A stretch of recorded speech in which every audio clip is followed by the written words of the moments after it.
el área transversal, nuestra diferencia de longitud, diferencia de altura. Los datos son los siguientes: diámetro 11 centímetros, diferencial de longitud 18, diferencial de altura nos dio un resultado de 46.6 centímetros.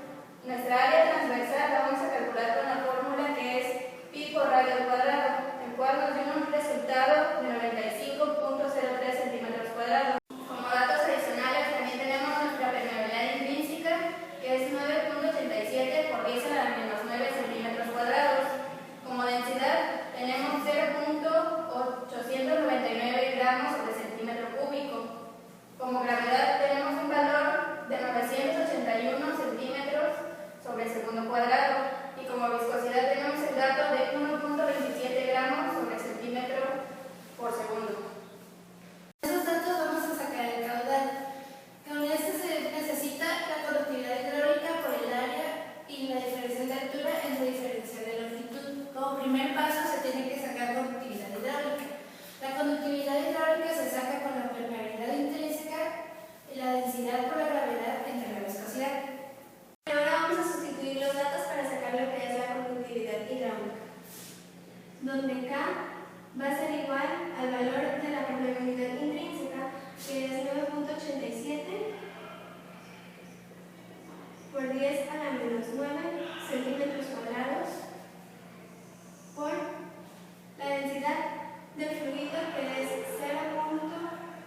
0.899, sus unidades, por la gravedad,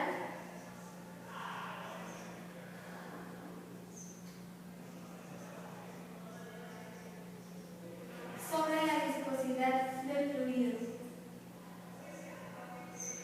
De igual manera, ponemos sus unidades.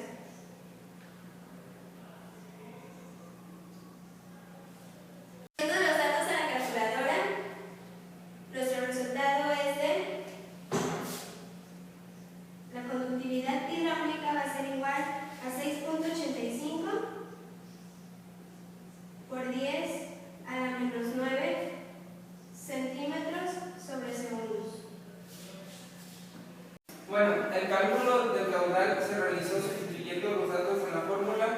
Tenemos la conductividad hidráulica por el área por las diferencias de alturas, y nos da un resultado de 1.68 por 10 a la menos 6 centímetros cúbicos sobre segundo.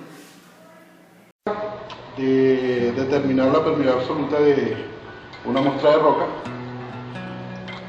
utilizando la ley de Darcy. Para ello vamos a determinar los parámetros involucrados en la ley de Darcy, ¿okay? Utilizando el permeámetro de gas Rutger, ¿okay?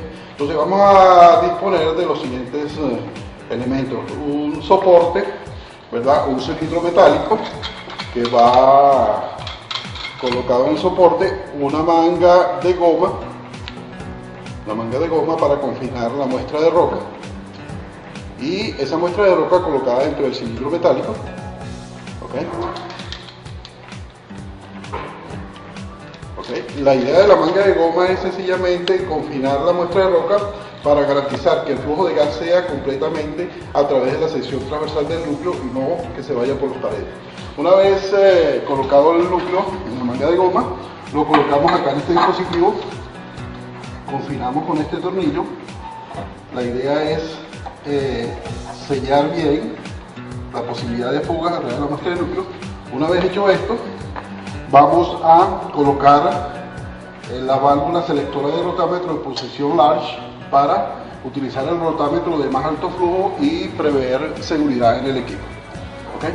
Una vez hecho esto, abrimos la bombona que nos va a suministrar el gas nitrógeno, ¿okay? A baja presión. Esto debe ser como unas 20 libras a través del instrumento, ¿verdad? Tenemos acá una válvula reguladora, la cual nos va a permitir hacer fluir el nitrógeno a través de este rotámetro o contador de flujo. ¿Okay? Aquí vamos a leer alturas del indicador, y esas alturas serán transformadas posteriormente a flujo utilizando un gráfico. ¿Okay?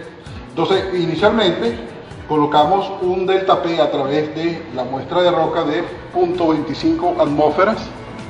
¿Okay? Vamos a tener una altura del flotante dentro del rotámetro y esa altura la transformamos a caudal en centímetros cúbicos por segundo.